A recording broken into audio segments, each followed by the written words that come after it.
T'es pas sportif de base? Le prof de physique, il se plaignait que je tirais tout le temps la tronche. Est-ce qu'il y a un endroit aussi que tu aimes plus que tout? On m'envoie des vidéos de chiens qui pètent. Yo la compagnie, ici Vadim, me voilà de retour, toujours avec la même tête de fan de Manu Chao pour tenter un nouveau projet sur l'internet 2021. Je te souhaite la bienvenue dans le Bolshoi Interview ma poule. Ici le concept est simple, on interroge des personnes, qu'elles soient françaises ou pas, et elles auront toutes un lien direct, un rapport ou une expérience avec la Russie et les pays de l'Est en général. Et peu importe leur sexe, leur âge, leur métier, qu'elles soient populaires ou pas, j'ai envie de donner à ces personnes l'opportunité de s'exprimer et de nous raconter des histoires. Pour ma première invitée, vous la connaissez majoritairement tous, il s'agit de Masha, de la chaîne Enfants de l'Est, vidéaste à plus de 65 000 abonnés. Elle est passée par chez moi l'autre jour et on a discuté de sa vie en tant qu'expatriée en France, de son parcours sur internet et également de ses relations avec son pays d'origine. Allez, on lance le générique et ça part.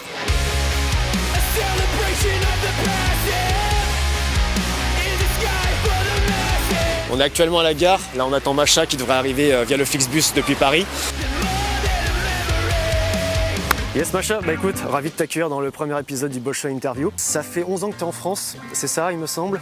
Est-ce que tu peux me dire de quel coin de Russie tu viens et surtout aussi comment t'es arrivé en France en fait? Alors moi je suis en France depuis 11 ans, comme tu dis, depuis 2010.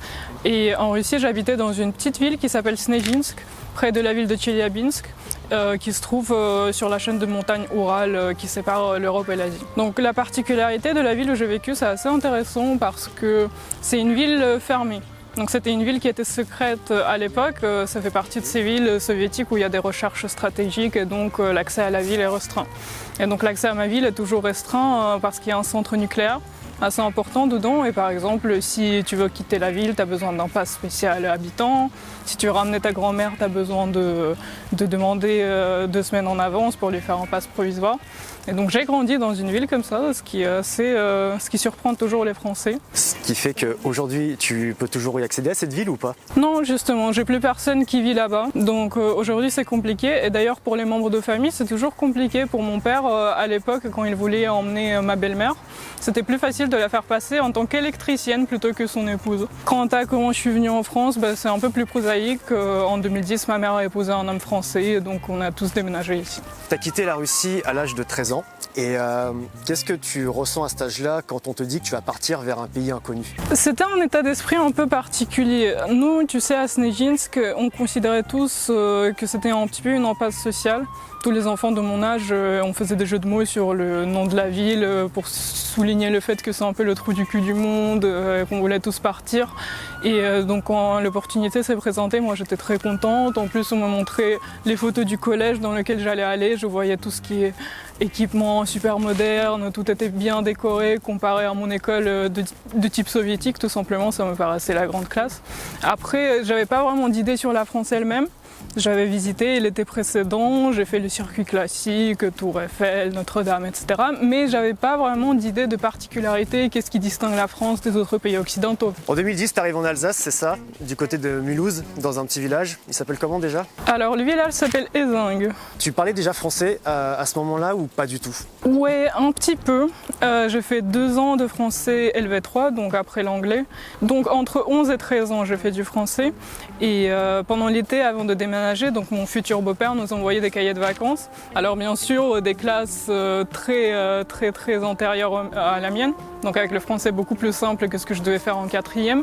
Mais j'ai passé pas mal de temps cet été à réviser, à essayer d'acquérir des certaines bases. Quand tu es arrivé en France, on t'a mis dans une classe avec une classe basique française ou est-ce que tu avais une classe spéciale pour les personnes étrangères? Moi je pense que j'ai eu de la chance au final là-dessus, même si c'était un petit peu plus compliqué au début, mais j'ai été dans une classe tout à fait normale, c'était un collège privé catholique d'ailleurs. Mais c'était pas du tout une classe pour les enfants étrangers et je suis très reconnaissante pour ça parce que 4 ans plus tard, au moment du bac français, moi j'étais déjà en train de passer le bac avec tout le monde au même niveau que les autres, alors que je voyais des enfants qui étaient arrivés au même âge que moi, qui avaient 13 ans aussi et qui étaient passés par la classe d'accueil et qui avaient toujours besoin du dictionnaire, qui avaient toujours besoin d'aide là-dessus. Je pense que le fait d'être balancé vraiment dans le bain tout de suite et de devoir m'adapter, ça m'a vraiment permis d'apprendre le français. Mais si tu as besoin d'un indicateur, donc 4 ans après mon arrivée, au moment du bac de français, moi j'ai eu 20 à l'écrit et 18 à l'oral. Donc je pense que c'est quand même une bonne indication de l'aisance. Ok, toute la France en sueur en fait là. Qu'est-ce qui t'a le plus marqué quand t'es arrivé en France, que ce soit dans le cadre de vie, dans les paysages autour de toi, dans la mentalité? Qu'est-ce qui marque le plus? Venant d'où je viens, c'est vraiment le cadre de vie et donc la façon dont les villages français sont disposés qui m'avait beaucoup marqué. Donc le fait que chacun a sa propre maison avec son jardin, et tout est très décoré, tout est très fleuri, c'était très différent des immeubles où j'habitais quand j'étais en Russie. Le mot village, il n'a pas du tout la même connotation en Russie, c'est qu'en Russie, ceux qui restent dans les villages, c'est un petit peu dramatique comme situation, mais c'est vraiment soit les vieillards qui ne peuvent pas partir, soit des alcooliques qui donc pareil, n'ont aucun avenir. C'est pour ça que par exemple quand moi je partais et je disais à tout le monde ouais je vais vivre dans un village en France, tout le monde se disait mais c'est nul, pourquoi tu irais vivre dans un village? Quand tu étais à l'école, le fait que tu sois d'origine russe, au milieu d'enfants français majoritairement, ça te crée quel rapport avec les autres élèves? Est-ce que tu subissais des moqueries ou tu avais plutôt un bon accueil? Je pense qu'au début il y avait quand même un peu de curiosité malsaine, oui et non, je peux pas dire que c'est très méchant, mais par exemple j'avais déjà à 13 ans des garçons qui viennent demander si j'ai des potes russes à leur présenter, parce qu'il y a déjà ce cliché que les femmes russes sont des bombes, etc. Moi, c'est du côté des profs, étrangement, où j'ai eu quelques incidents. Par exemple, au lycée, on m'a rapporté du conseil de classe que, par exemple, le prof de physique, il se plaignait que je tirais tout le temps la tronche. Et il y a la prof de maths qui est intervenue, qui a dit « c'est normal, et les Russes, c'est normal qu'elles tirent la tronche ». Donc j'ai passé le cours suivant à sourire à pleines dents et il n'a plus jamais parlé de ça. Tu voulais faire quoi quand tu étais petite? Alors ça, c'est l'anecdote préférée de ma mère. C'est quand la première fois je suis allée à l'école en Russie, on avait le petit badge avec le prénom et moi j'avais écrit écrivaine, cuisinière, ballerine. Alors je suis devenue qu'une des trois, même si j'aime beaucoup écrire toujours, même si c'est plus du côté audiovisuel. Aujourd'hui, moi je travaille dans la production audiovisuelle, moi je suis assistante de production dans une petite boîte de cinéma. Je pense que j'ai trouvé ma place, vraiment j'ai oscillé un petit peu, mon parcours d'études il n'est pas du tout dans le cinéma, moi j'ai fait de l'histoire de l'art, de l'archéologie, culture et communication, patrimoine, etc. Je pense qu'au cinéma, je me sens vraiment à ma place. Moi, j'ai envie d'écrire, moi, j'ai envie de potentiellement devenir scénariste si c'est possible. Même si j'y arrive pas, si je fais partie d'une équipe, si je contribue à des œuvres, moi, je serais très heureuse.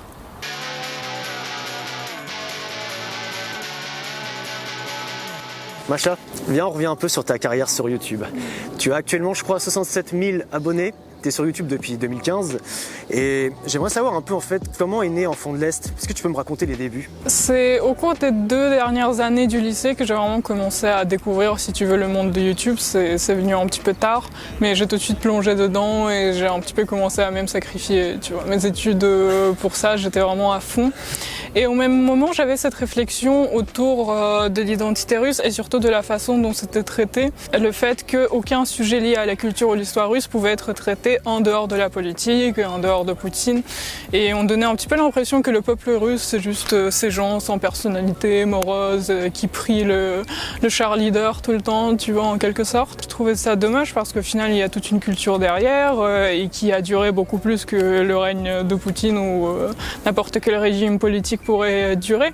Donc moi, j'avais juste envie de mettre à l'honneur les sujets qui, si tu veux, ont forgé mon enfance et qui ont forgé ma vie parce que j'ai vécu la moitié de ma vie là-bas. Et juste parler de l'histoire et de la culture et de l'art en tant que tel. Et parler de ces éléments de culture qui font la vie d'un Russe. Un exemple typique serait les comédies soviétiques, tu vois. C'est quelque chose qui est très important, comme tu sais, pour les familles russes. Tout le monde parle en citation de ces films, etc. Mais souvent, le commentaire qui est revenu après cette vidéo, c'est que avant, je pensais que le cinéma soviétique, c'était juste des films de propagande, tu vois. Et c'est exactement ça que je voulais un petit peu briser comme image. Moi, je t'ai découvert, je me souviens, c'était avec ta toute première vidéo. À l'époque, tu avais genre à peine 1000 vues sur cette vidéo-là. Aujourd'hui, si je vois, tu en as environ 600 000. Est-ce que tu te souviens de ce moment où ça a explosé sur YouTube, au moment où ta chaîne a vraiment connu ce pic de popularité? C'est arrivé très soudainement. La seule fois où j'ai fait une bonne réflexion de timing, c'était au moment où j'ai sorti la vidéo sur l'école. C'était pile avant la rentrée. Et donc, je sais pas si c'était automatique ou si c'était manuel, mais en tout cas, je me suis retrouvée dans les recommandations de plein de personnes. Et en une semaine, je suis passée avec cette vidéo de 5 000 à 50 000 abonnés. Donc tout le temps, je renouvelais la page. En une semaine, 5... Ah oui, d'accord. C'était très soudain. Moi, je renouvelais la page tout le temps. Je voyais tout le temps les chiffres qui augmentent. Moi, j'allais en cours. C'était stressant, hein. Ah, c'était stressant pour le coup? Oui, un petit peu, j'avais jamais vu autant d'acharnement, si tu veux, et puis moi, j'étais pas sûre d'où ça venait, tu vois, il y a toujours une petite paranoïa en mode qui m'a partagé. À l'époque, quand tu as commencé, qui c'est qui t'a inspiré, franchement, dans la vidéo, sur YouTube, et qui tu regardais en fait, à cette époque-là, 2015? Une glorieuse époque. Oui, alors mon idole absolue de l'époque c'était Antoine Daniel, bien sûr. Moi Comme beaucoup, je pense. Je pense que même aujourd'hui, je regardais assez dernièrement ses vidéos de nouveau et je trouve que même aujourd'hui, ce qu'il faisait c'était très ambitieux quand même et ça tient toujours, même si le format des commentaires de vidéos, ça un petit peu, ça se fait plus tellement, mais je trouve que ce qu'il faisait était vraiment ambitieux, vraiment audacieux et c'était un petit peu, il avait un petit peu ce statut légendaire pour moi. D'ailleurs, dès que j'ai sorti la première vidéo, alors il y avait, tu sais, mon collaborateur Denis qui m'aide sur le montage, qui m'avait assuré qu'il n'y avait pas de chaîne sur la Russie, sur le YouTube francophone. Et qu'est-ce que je découvre quand je sors ma première vidéo? C'est ta chaîne. Et ça m'avait, j'étais vraiment dans le mal, tu vois, parce que je sais pas pourquoi à l'époque j'avais vraiment envie de faire quelque chose d'unique. Comme tu décris, on cherchait chacun notre niche et donc j'ai découvert que la niche était déjà occupée, même si on fait quand même des choses très très différentes.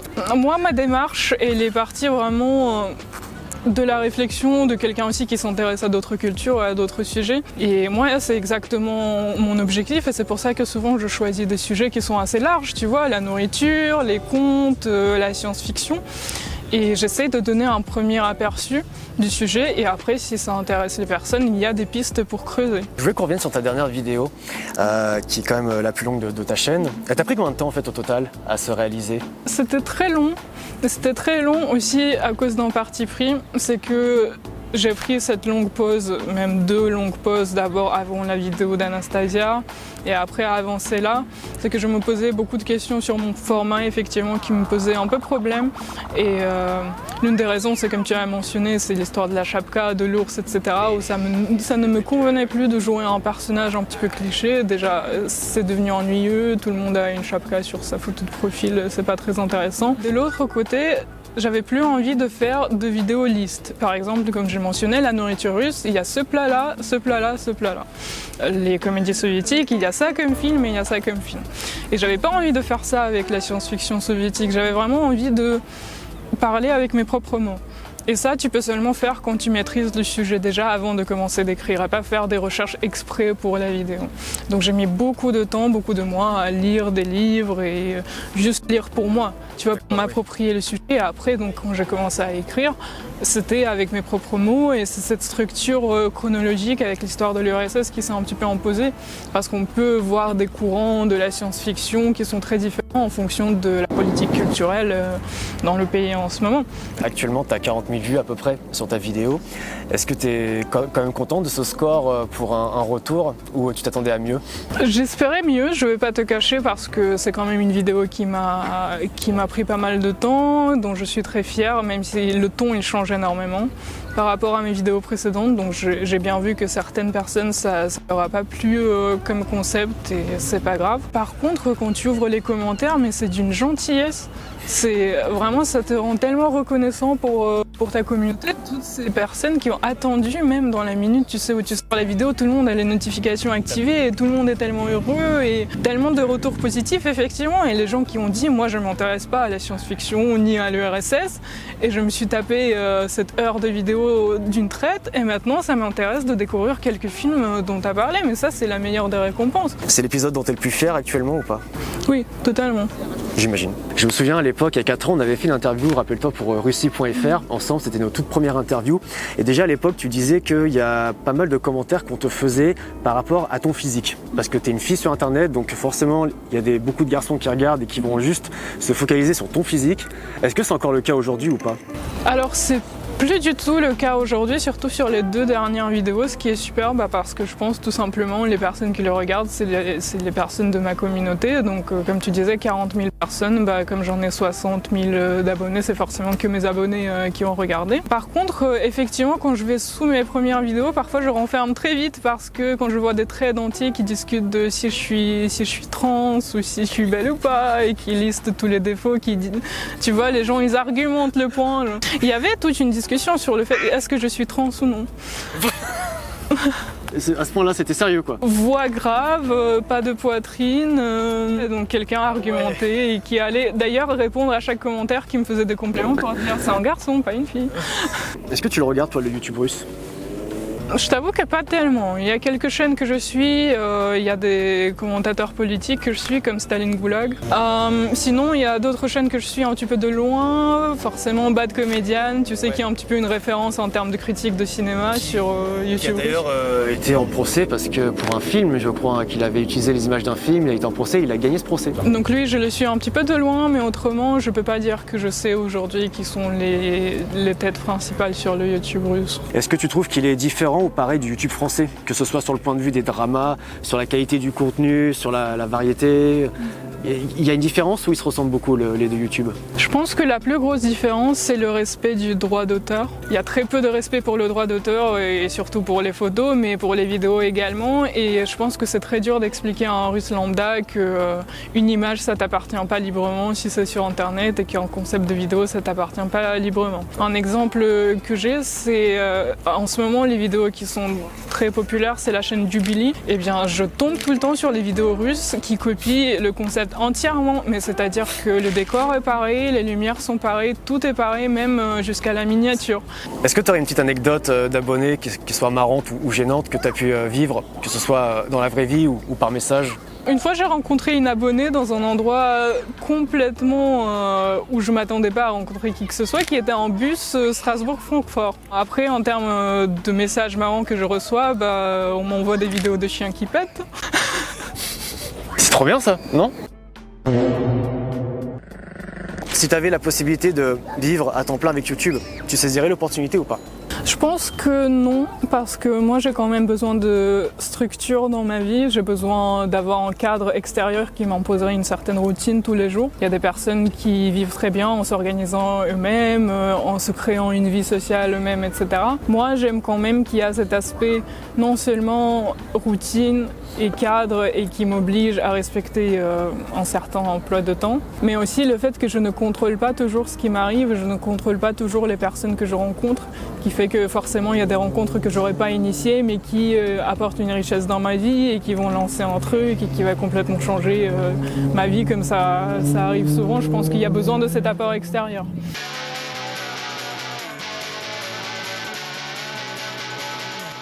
Là, je t'amène dans un bar en fait que des copains à moi ont ouvert et apparemment ils auraient de la bière russe. Je sais pas c'est quoi, ça va être la surprise donc allez.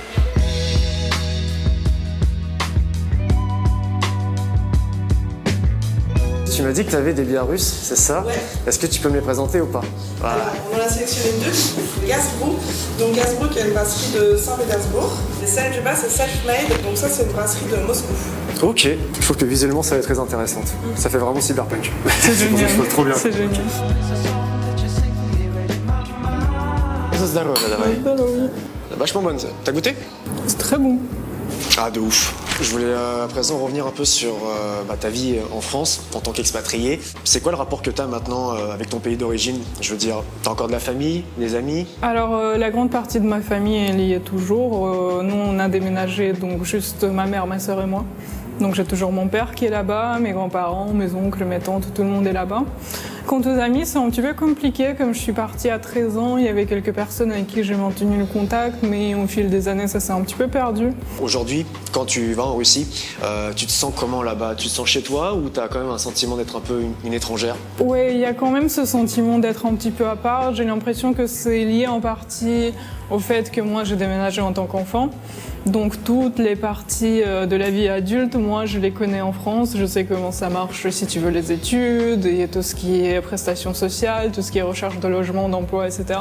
Quand je vais en Russie, c'est un monde qui m'est un petit peu étranger. Je sais pas, par exemple, si demain je déménageais en Russie, je devrais avoir besoin d'aide pour savoir où chercher un logement, qu'est-ce que je peux demander comme aide, même si c'est pas tellement l'État russe qui va te fournir beaucoup d'aide en termes d'argent. Mais je pense que tu remarques aussi, plus tu passes de temps en France, à l'étranger, plus tu parles français dans ta vie quotidienne, plus tu auras un petit peu de difficultés ou de mots qui s'oublient en russe. Donc parfois tu peux te sentir juste un petit peu rouillé. Moi j'ai vraiment la sensation que le pays est un peu divisé dans les gens de notre génération. Il y a d'un côté les gens qui sont assez patriotes, hyper conservateurs, qui vraiment aiment leur pays et qui feront tout pour rester. Et tu as à l'opposé des gens pareils de notre âge, mais qui sont plus orientés sur les valeurs, on va dire, occidentales, européennes, et qui justement en fait voient énormément de problèmes sociaux en Russie et qui souhaiteraient partir. Est-ce que tu penses que j'ai oublié une troisième type de personne ou pas? Je pense que la plupart des gens que je connais et la plupart des gens avec qui je suis en contact sont de cette troisième catégorie que tu mentionnes. Ce sont des gens qui reconnaissent les problèmes de la Russie, mais qui en fait se sentent à l'aise avec ce fonctionnement. Ce fonctionnement un petit peu plus par soi-même, un petit peu l'économie grise, les choses comme ça. Des brouillards si tu veux, et qui se sont appropriés ce modèle-là et qui s'y sentent à l'aise et qui ne réfléchissent pas trop à la politique, parce que de toute façon il y a beaucoup de gens qui ont cette opinion, ils sont tous des pourris, rien ne va jamais changer, donc j'opère dans le système qui existe. Il y a un photographe très connu, tu as sans doute vu sa photo, son nom il m'échappe, mais je suis sûre que tu pourras retrouver.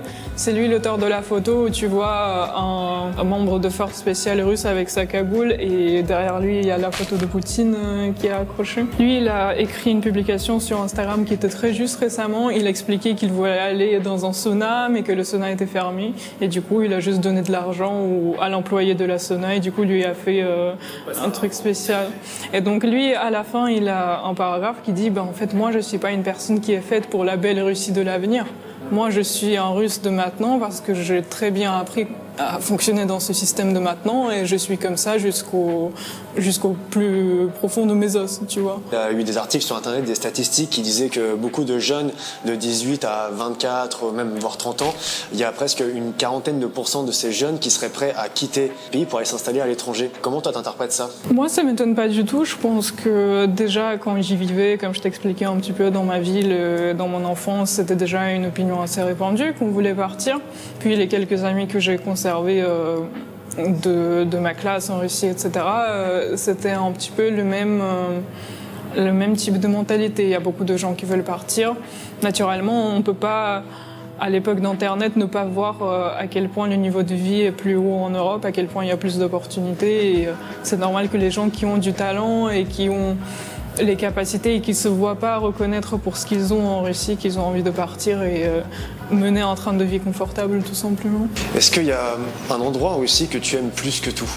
Je pense que ce serait la ville de mes grands-parents, en Bachkirie, qui s'appelle Sterlitamak. C'est pas une ville très connue, mais justement c'est cher à mon cœur parce que c'est la ville où j'allais tous les étés quand j'étais enfant. Il y a beaucoup de rivières absolument dégueulasses. Si tu regardes sur Google Maps, c'est des vieilles rivières pleines de boue. C'est vraiment la province. Mais c'est très cher à mon cœur parce que justement c'est ça aussi en quelque partie, la désinhibition russe, le côté la vie est plus simple et l'appréciation des bonnes choses également. Et donc moi je me dis mon enfance, quand je me baignais dans la boue, cet aspect-là il ne faut pas le perdre non plus, il ne faut pas trop se ramollir en Europe. Qu'est-ce que tu aimes le plus sinon dans la culture russe et qu'on n'a pas en France? Je pense que c'est un petit peu ce côté, comme je disais, désinhibé et le côté prise de risque. J'ai l'impression que les Russes, ils sont un petit peu moins coincés par les règles et par les coutumes et par les choses qui nous régissent ici en société. Je pense que pour les Russes, c'est en partie ce rapport à l'autorité, qu'on ne fait jamais confiance à l'autorité et qu'on a l'habitude que l'autorité s'en fiche de nous. C'est ce rapport-là qui fait que les règles, au final, on s'en fiche parce qu'on se dit c'est artificiel, c'est imposé par les gens incompétents, etc. Donc il y a toujours ce côté tout m'est permis en quelque sorte. Et ce que j'aime aussi, c'est surtout dans l'art. J'ai l'impression que le ressenti le plus profond, il y a une sorte de fatalisme et il y a aussi une sorte de compréhension de son destin et compréhension de sa mortalité qui transpire dans l'art, qui peut paraître peut-être déprimant, qui peut paraître un peu trop triste pour l'oreille européenne, mais je pense que c'est quelque chose qui rend la compréhension de l'art et de la vie plus profonde. Les gens que tu fréquentes, par exemple, là-bas, qu'est-ce qu'ils ont comme vision de la France? Qu'est-ce qu'ils savent principalement de la France? Alors, moi, avant de venir, j'avais plus cette image qu'on avait peut-être il y a 10 ans, c'est-à-dire la France, pays de la mode, pays de la culture, grande destination touristique, ce qui est toujours en partie le cas, mais maintenant, comme on reçoit reçoit beaucoup d'infos, et surtout d'infos qui essaient de discréditer un petit peu l'Occident. On reçoit beaucoup d'informations comme quoi l'Europe est inondée par les migrants, comme quoi la culture française s'efface, et les choses comme ça. Donc je pense que j'ai déjà pas mal entendu des personnes qui vivent en Russie, à vous ça va, tous les migrants et tout. Moi j'en ai encore jamais vu aucun, mais ça fait partie en quelque sorte de la stratégie médiatique, tu vois, de l'État russe, de dire que c'est le déclin de l'Occident. C'est quelque chose que tu penses qui va évoluer avec le temps? Est-ce que les gens finiront par ne plus penser comme ça d'ici quelques dizaines d'années, ou est-ce que c'est quand même une image qui va être ancrée à jamais? Je pense que si les relations diplomatiques s'améliorent, c'est sûr que l'image va changer. S'il y a plus de communication plus ouverte, s'il y a de plus en plus de grands médias qui sont en mesure de faire des vrais reportages l'un sur l'autre, et que ce soit les médias français en Russie et l'inverse. Je voulais revenir vite fait sur un autre truc, c'est le rapport homme-femme. Est-ce que tu penses qu'en Russie c'est vraiment à 100% traditionnel comme on essaye de nous dire en permanence, ou est-ce qu'on voit qu'il y a une certaine évolution des mentalités et qui se rapproche justement de l'Europe? Comment on est en ce moment en Russie? Je pense qu'effectivement il y a des choses qui changent, d'une part parce qu'effectivement tout le monde a accès à Internet. Il y a quand même cette culture globale qui s'imprègne de tous les pays, et la Russie n'est pas une exception, donc il y a beaucoup de mouvements féministes ou autres, de mouvements sociaux qui se développent surtout sur Internet. Souvent, nous, on a l'impression, et c'est pas qu'une impression, c'est la vérité, c'est que par exemple, les femmes russes aiment beaucoup se mettre en valeur, se faire belles, se mettre sur leur 31 pour sortir les poubelles, comme on dit. Je pense que ça change si tu marches dans les rues de Moscou, tu vois que tout le monde est normaux, il y a beaucoup de femmes sans maquillage, il y a beaucoup de femmes habillées de manière très geek et des choses comme ça, donc ça c'est sûr que c'est en train de changer. Par contre, dans les médias plus traditionnels, je pense à la télé, dans les magazines et les choses comme ça, il y a toujours beaucoup cette culture traditionnelle, beaucoup de blagues sur à quel point le mariage c'est relou, beaucoup de blagues sur à quel point on comprend pas les femmes. Il y a d'autres choses qui sont un petit peu plus, disons, gênantes pour la vie quotidienne, c'est-à-dire qu'il n'y a plus de loi sur les violences domestiques. C'est-à-dire qu'aujourd'hui, c'est quelque chose d'administratif, donc le mari qui bat sa femme, il va aller payer une amende et puis revenir très énervé à la maison. Il y a toujours une liste de métiers qui est interdite aux femmes en Russie, principalement des métiers liés à des grandes industries ou au rapport avec les produits chimiques et des choses comme ça. On éduque à un homme d'être vraiment comme un homme, et une femme, c'est une femme. Je veux dire, il y a vraiment des critères masculins, féminins, et genre, les hommes en Russie vont plus à être galants, genre à tenir la porte, ou bien à porter la veste de madame quand elle va s'asseoir. Il y a des petits trucs comme ça que j'ai l'impression qu'on les retrouve pas trop en France. Est-ce que c'est vrai ça ou pas, tu penses? Je pense que les hommes russes, ils ont beaucoup plus de réticence vis-à-vis les choses féminines, effectivement plus que les hommes français.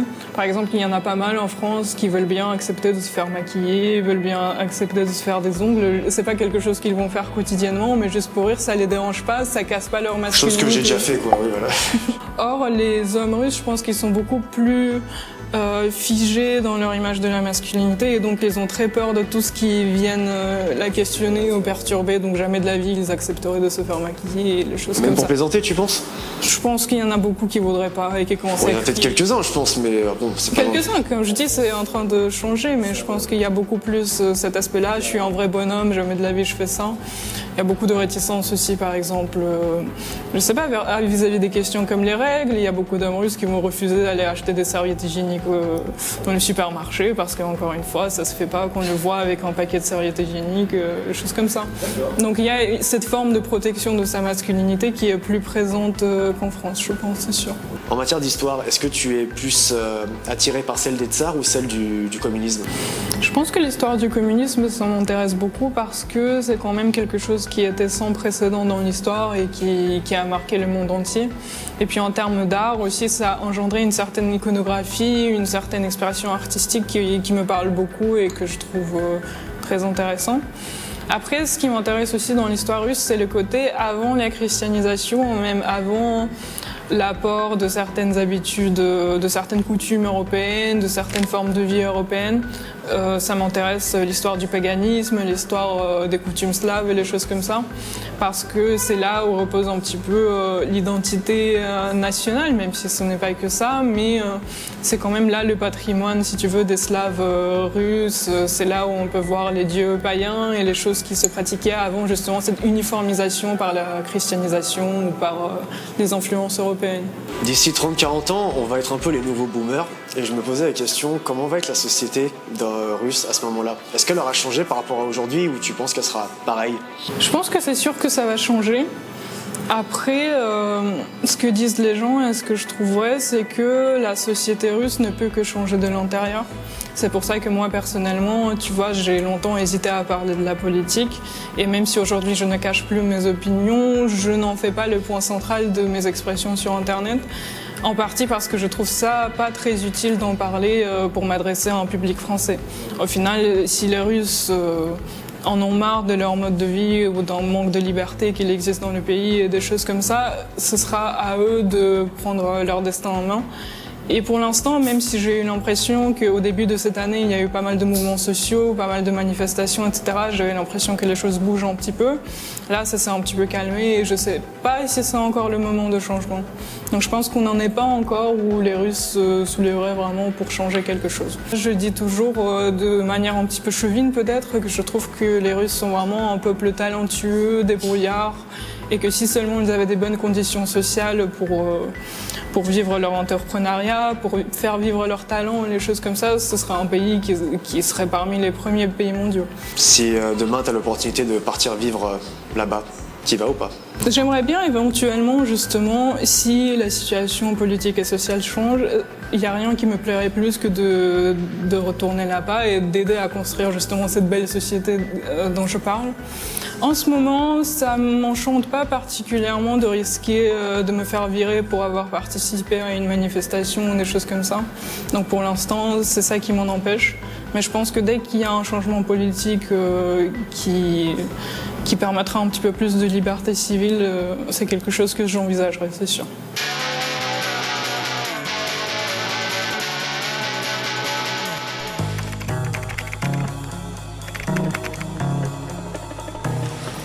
Macha,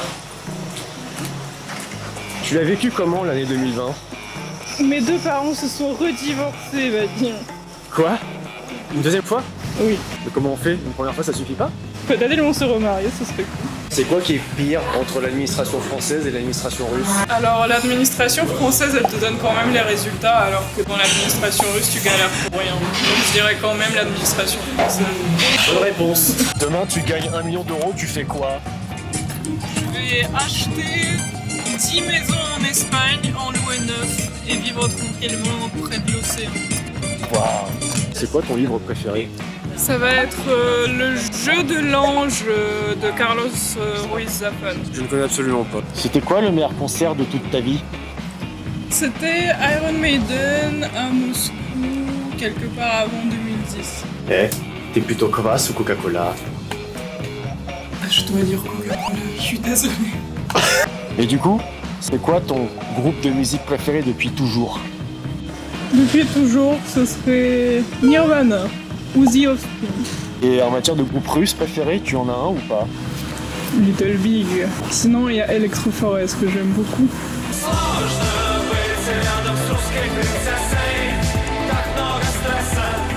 C'est quoi ta ville française préférée? Strasbourg, je pense. C'est un attachement particulier et puis c'est une ville très agréable à vivre. Tu préfères Tibourashka или Ну погоди? Чебурашка. Он милый. Там более интересная история все-таки. Oh, je suis déçu de toi. C'est quoi ton jeu vidéo préféré? Fallout New Vegas. Ah oui? Ouais. Et celui que t'as le plus joué dans toute ta vie, c'est lequel? Skyrim probablement. Si tu devais te réincarner en un animal, ce serait quoi? En bonobo. C'est quoi ton film préféré depuis toujours? Ce sera Gatsby le Magnifique avec DiCaprio. Et ton film russe préféré? Je pense que c'est Dorak. Je préfère Saint-Pétersbourg ou Moscou. Moscou quand même si Saint-Pétersbourg c'est plus joli, j'aime bien l'énergie de Moscou. Ah bah pareil. C'est quoi ton gros mot russe préféré? Je censurerai, t'inquiète pas. Ma piste, c'est un bon candidat, je pense. Quelle personne, morte ou vivante, t'inspire le plus? Jordan Peterson. Il est écrivain, chercheur, philosophe. Macha, est-ce qu'il y a un endroit sur Terre qu'il faut absolument voir avant de mourir? Je sais pas, le Japon. Il te reste 24 heures pour vivre, tu fais quoi? Je crois que je vais aller en Russie et me jeter joliment d'une falaise. Quelque chose de dramatique.